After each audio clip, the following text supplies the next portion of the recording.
we bestow on these people. Now, why do we hold these sources in high esteem and high respect? Now, this is going to vary depending on your epistemic situation, right? If you're not raised in a sort of mainstream American Christian household, it won't have this kind of ring to it. But consider when George Clooney got on the TV and beseeched people to send money for the Haitian earthquake victims. And the money just comes pouring in, right? Because it's George Clooney who said it. Now, what he knows about international politics or international events, I don't know. He's an actor, but it's a kind of spillover effect, right? So we hold these characters in high esteem. Of course, we hold them in high esteem because of what the book says, and then we use that high esteem back to reflect positively on the book. Right? So there's a kind of tight circle here. But whether the accounts can be trusted is the question at issue. It can't just be assumed. We can't use the authenticity of the book to prove that Paul is reliable when Paul wrote the book, right? Or some of the canons. We can't use the thing to draw himself any more than you could trust Spider-Man when he says he's reliable, right? Just from the comic book. Now, let me get it again. There's a new hand or two over here a minute ago. Yeah. This is kind of coming in like all the comments, but kind of corroboration of what we take to be fact currently, such as the assassination of Lincoln, the question of Louis Johnson. It's more based in artifacts, which J.B. pointed out. And because, I mean, there could be parallel things between cultures, but I mean, it's highly suspect that Roman artifacts would end up throughout like the ring of their empire just by pure chance or by, parallel thinking. In addition to that, So how do you explain that the Romans were in England? yeah. And Caesar. Exactly. Okay, good. I That's got what you. I'm going with. Right. And then if we hold the bar to be, you have to have like a physical artifact, what do you do with like the Stalinistic elimination of truth, where you go back after the fact and only want photos and archival information, just black those everything. There's just like this huge vacuum on both ends of your bar. And it's up, I guess, as she was saying, to the individual to discern what they choose to believe in. Even with the crossing X bar drafter mentioning where education goes up, it's not necessarily we're sacrificing religion or whatever for rational belief. We're kind of replacing one dogma for another. I don't know if I buy that. It's like natural science. I mean, if you think about it, you could apply the same table. Like, Well, that's another big conversation. Right. I'm skeptical about some of that. I don't think it's as simple as replacing one dogma with another. no, I mean, I think if you come from a household of which there are 4 and 10 are these households where the literal Genesis story is thought to be true, and then you take a 10th grade biology class and you hear about evolution, or you take a university level cosmology class, or astronomy class, or geology class.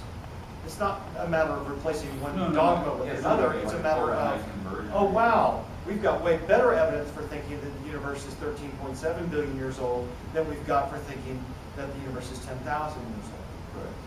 So, I mean, I'm inclined to give people a little more reasonable credit for being reasonable than just replacing one religion with another in that case. But I just, all I need to mention is just the fact of the inverse correlation. We don't even have to speculate about the causes. It looks like as information and education goes up, religiousness goes down. So that means then that we would predict first century illiterate sheep herders and fishermen to be highly supernatural, to be highly prone to accept supernatural stories when they're false about lots and lots of things in their world. So their threshold for accepting something like the resurrection story would have been very, very low, just like it is now. And we can show you the data now. Yes, Paul? For your next pricing, another argument includes magic only occurs in county of Salem. Oh, I didn't think of that. Ooh, creepy. Spooky.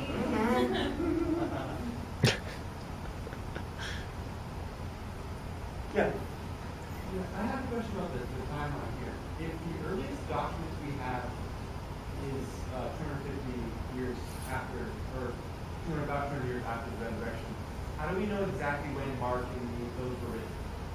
How do we have that marker there? That's a great question. It's actually by way of some of these other independent corroborations. Mark mentions some events, and I won't remember all my details here, but the destruction of the temple in Jerusalem is a big one. The Jews, the temple gets destroyed, and that's a historical event we know from some other events.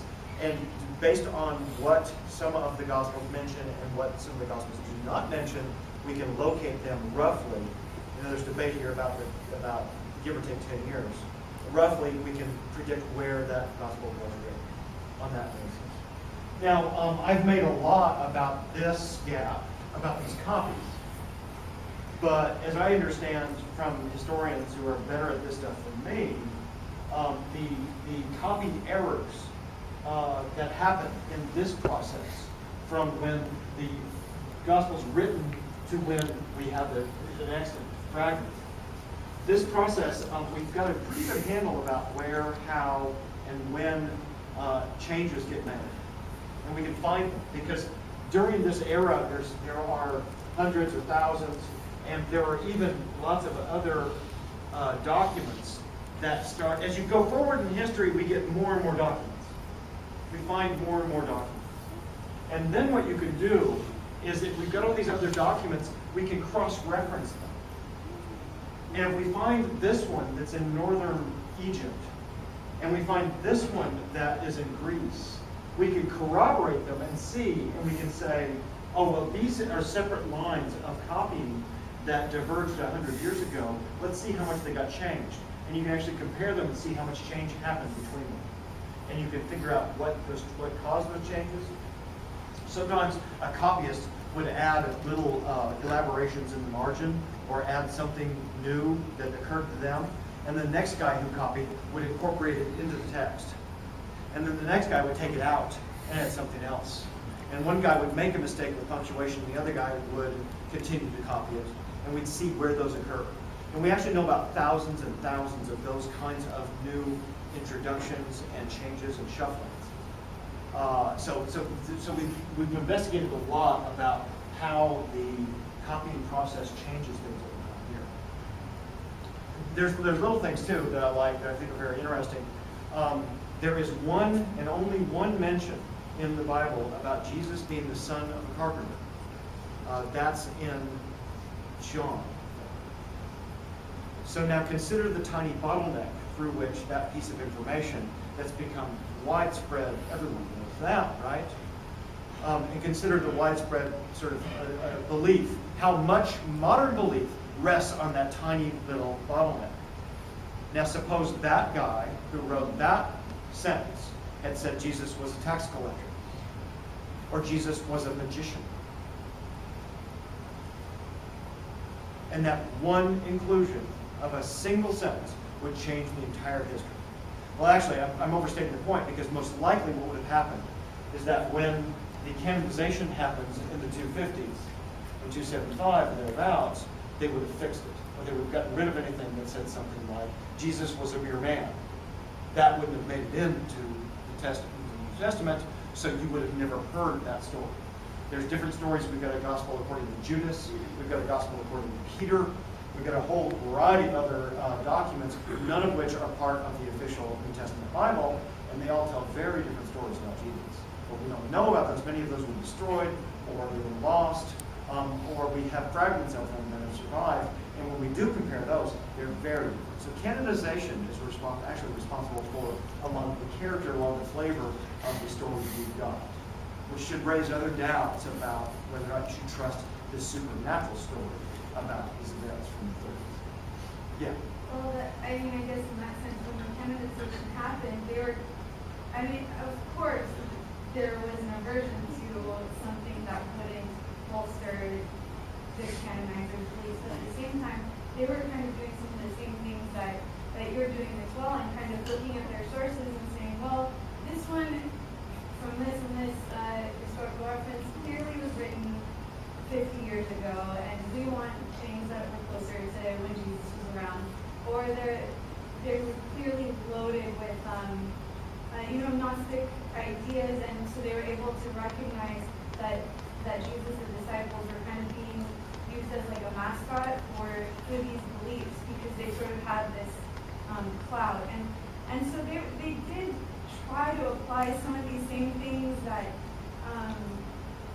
we're trying to maybe disregard the Bible for it. It wasn't just purely, I don't like this and this and throwing it out. Well, I've been sort of uncharitable the way I've spun that, but consider who we're talking about here. We're talking about the prominent leaders of the 3rd century church. So these are zealous, intense believers, intent on propagating a particular story about Jesus. These are not modern historians who are deliberately, conscientiously trying to sift through all of the evidence to find out what really happened. These are people who already are convinced that Jesus was the resurrected Messiah and had a certain character. So they were canonizing the Bible with that particular set of goals in mind. Now, it may not have been as sinister or as manipulative as I've portrayed it, but we really do have a case of the fox guarding the hen house here. And we're asking the fox, how many chickens are left from when I left you with that guarding the hen house before, 200 years ago? Right? So you see why, and if it's a supernatural claim, you see why the rest of us are going to be skeptical. Right. I don't even think we're that cynical about it, but I'm Just a smart ass. I'm an actual devil's advocate too, so I don't know. I think it's all really interesting. It's a good point. And suppose we assume only the best intentions amongst the canonizers. I think even then the picture's grim about whether or not we can get to the truth. Because here's you wondering now about what happened here. Well, those people were sure this happened, and they wanted you to believe this happened. Now, those people were not going to, and this is the whole ballgame as far as I'm concerned. So they went at that large body of literature with this in mind. And so, surprise, surprise, the Bible we get tells us that this happened. Yeah, I think that. Just out of curiosity, would you not then consider that much of the events in history that we believe based on few sources have the same attitude towards them, where you have a group of people who are telling their story and sort of making you think they're telling it a certain way, whereas other canonizers may have been like, look, we believe this way, and so we're going to tell things that corroborate our beliefs, whereas many of the ancient historians are just people that were telling stories about things that happened in their lives or that were orally passed down, which is much of the issue of the church. So I guess my question is then, not either villainizing or halo affecting, I suppose, the canonizers, just is it not a fairly common theme through history that the people that are telling their story are telling it with a certain Absolutely. voice? And many PhD dissertations in history have been written exactly for that reason. That's absolutely right. But I still want to insist that the crucial threshold here is about whether we're talking about supernatural claims versus natural claims. And the standards are very different there, particularly given how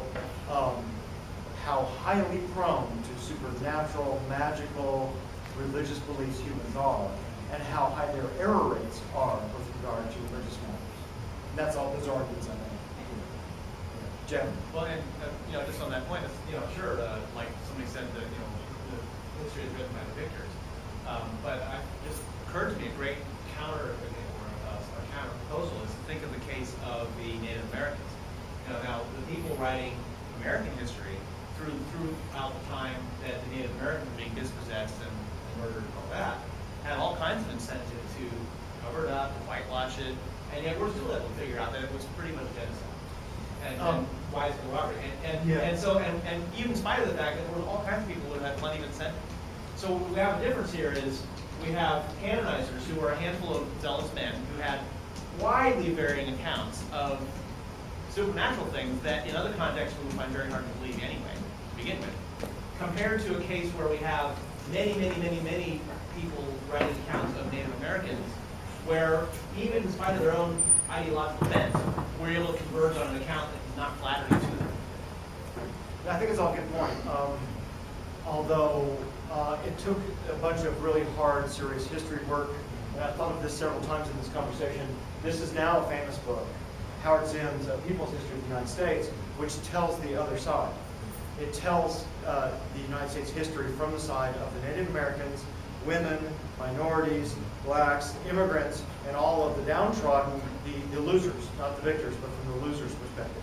And that thing has become, now this is good history work, and he's widely respected for this work, and that's become a standard textbook in lots of high school and college classrooms. Because, and having to uncover some of the information, the alternate stories. We don't have a comparable, well, I mean, maybe it's this. I would love to be the Howard Zinn. That won't happen. But I'll be lucky to get some death threats. But I'd love to sort of have that be the kind of lens we view that story through. Yeah. I had a question regarding something you said earlier in your lecture. You mentioned that you were already preaching to the converted. What do we do? Christianity started with like 13 dudes. It's now 78% of a country with a population of what, about 800 million people. They're clearly growing much faster than us, along with other religions as well. What do we do? Spread the word. What do we do when we go back home? We're surrounded by people like that, people who don't listen, people Yeah, who that's a good question. Like I said, people who, if I raise this up, some people will not like that, will probably walk away. Sometimes we'll even get by. It's, Come to an what do accent. you do there? Well, Jeff talked about the social functions and doing fun stuff, and I think there's something to this, right? You've got a very small minority group who's got a different set of views, and it can be socially can be very much like coming out gay. Actually, it might be worse. It's easier to come out gay than to come out atheist. There appears to be less social stigma attached to being gay now than being atheist. Polling data suggests that, recent polling data suggests that Americans, that atheists are the most reviled minority in American culture. So I mean, probably why I'm doing this, why I do what I do, is consciousness raising. When you come out, when you're public and open about it, you set this example. And if you're, admittedly, I'm sarcastic and I'm a smart mouth and I'm arrogant and all that, but when you're a reasonable, thoughtful person who makes arguments and you set a high standard for what counts as good, responsible discourse, other people can see, oh wow, you can doubt. It's okay to doubt. Here's other people to doubt. Maybe present yourself as agnostic and make people more receptive. It might be a sneakier way to sort of start the conversation. But you set a good example, and you may have more influence than you realize on people just by. I mean, this is what Dawkins, Harris, Hitchens, and Dennett did. Is by having these big shots in academia come in and publicly come out with these arguments, it legitimized the view. And suddenly all these millions of other people bought those books up and said, yes, me too, and sort of were willing to speak out. So I don't know about winning. I think the religious urge is perpetual, and it's going to continue with every generation. Religiousness is a deep neurobiological fact about humans, I think. So it's not as if we can make it stop. But I think that we do understand why reason and evidence and justification has to win out for all our sins, right? Lest we get plunged back into another dark age. Which, given some people's agendas, some people's political agendas, and given what some Americans believe, this sounds really sort of apocalyptic. It sounds too exaggerated. But with so many evangelical and fundamentalist Christians in the country, we can't afford not to, because they will plunge us back into the age if we give them an opportunity. We can't assume that reason will always be on the steady upward climb towards progress and towards the light. It hasn't in many cases in history. It's been on the wane and it's lapsed, and we do go backwards sometimes. So we can't afford not to fight the fight, so to speak. And that's as preachy as I get about it. That's as close to some of the sermons I get about it. Go out there and spread the word, brothers and sisters.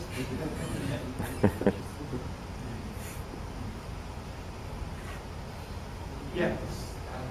Step on here. Would you say, like you mentioned, that religion is a neurobiological need? that, on a basic level, wouldn't that be kind of about hope? Like, what is there after life? We don't have those kind of answers. That's kind of why some people at least cling to this, or at least have a reason to cling to this. Yeah, it's hard to know. The answers are really complicated here. The best answer, the consensus answer we seem to be getting, I talked to you guys about this last year. The consensus answer we seem to be getting these days is that religiousness is a kind of byproduct of a agency detection module that early hominids, or maybe further back, evolved to recognize minds and agents in their environment. Recognizing the agency is a good thing. If I can see that that's a bear instead of a boulder, that's good, because the bear is something I can think of him as an agent, and I can anticipate what he's going to do, and I can think of him as a predator, and I can plan accordingly because I think of his behavior. He has goals, there's things he wants. So evolutionary psychologists these days think that we've got this thing they call the HAD, hyperactive agency detection device. And religiousness, many people think, is a kind of byproduct of that cognitive neurobiological tendency. Hope, I don't know that. I don't know how to know it. But there are hopeful people out there. That's right. Afterlife views are really common. Well, there's a lot of research on, magical thinking that obviously this pertains to that sort of idea that we have this propensity to engage in magical thinking, and a lot of people do think that it's a sort of a self-preservation way to kind of cope with things, and there's a big evolutionary explanation that people like to use. And the other thing that they talk about in Death and Decay is that whole fantastic shear pin, where it's just it's too much of an overload to the system to say that that there's nothing after this. This is it. There's no pie in the sky or anything like that. And so that it's too much for our systems to handle. That people will argue, so it acts as a sort of shear pin to protect us from kind of going short-circuiting. Yeah, they don't say that religion itself is a sheer pin. We talk about sheer pins in that article. And this is a really influential article. It's brilliant. Go look at this. The religion discussion is short, but it talks about misbelief overall, the evolution of misbelief, and this has been a real big splash in the last few years in evolutionary psychology. And it's on the web. It's free. Go find copies. The other thing to touch on is, you said there's the religiousness is, neurobiological. I mean, you poll people, and I've heard them in your talks just anecdotally, people raise their hand and want to talk about Roswell, or want to talk about ghosts or aliens or something, or, Bruce Hood has this book, Super Sense, and it talks about how we just this, this tendency toward some sort of supernatural. Even the most naturalistic people will say, oh, I'm in this house, and, my ex-wife is still here, and I still feel kind of weird about it, or whatever. Would you wear a murder shirt? Right. Or you go to a celebrity's house, or you see, that a celebrity sat here, and you feel this sort of like, whoa, that's pretty cool. It's really weird. It's still this same kind of. Autographs. It's not natural. Exactly. Or wearing the helmet from Stormtroopers from Star Wars. It's like a big thing, right? If I could wear one of the actual helmets from Star Wars, I would look ridiculous, but I would lose my mind. And you have this sort of special connection. And that would be magical. Right. That would be a religious experience. Exactly. So it's I saw one of them actually, and it's giving me goosebumps just to think of it. right, and that gives you I saw one in a museum. that supports the idea that it's this, deep Yeah. Magic. Yeah.